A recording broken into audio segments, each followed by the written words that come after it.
Qualcomm might have little choice but to give exclusivity to TSMC for its upcoming Snapdragon 8 Elite Gen 2 and Snapdragon 8 Elite Gen 3. TSMC has left all other foundries in the dust, including Samsung, and has established a fortified position where it has secured the top chipset manufacturers by providing them access to cutting-edge lithography.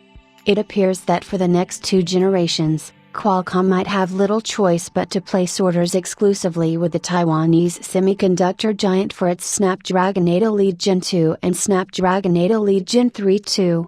The latest rumor pretty much means that Samsung is out of the picture, and while that ensures that Qualcomm will leverage the best possible technology, it will come at a price.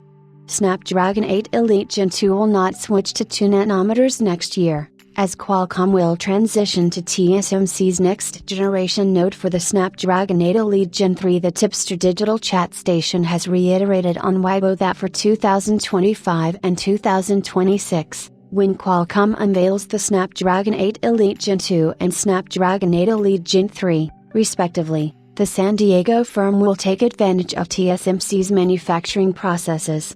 For next year, we should see the chipset maker introduce the Snapdragon 8 Elite Gen 2 on the 3 nanometers N3P variant, which should bring in various improvements over the existing N3E.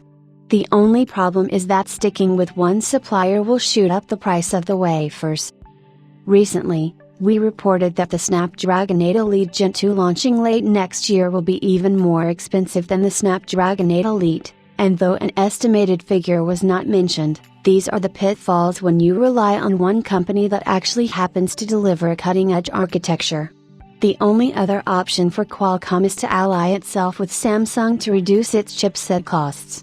The problem here is that the Korean foundry is facing immense difficulty in improving its 3 nanometers yields, otherwise a dual sourcing approach would always be on the cards.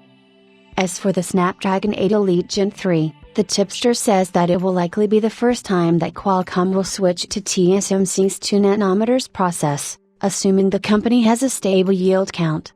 Even Apple, which has a habit of wanting to have a lead against the competition, is not expected to transition to 2 nanometers chipsets until 2026 due to the insanely high wafer costs, so it appears that Qualcomm is keeping pace with its rival.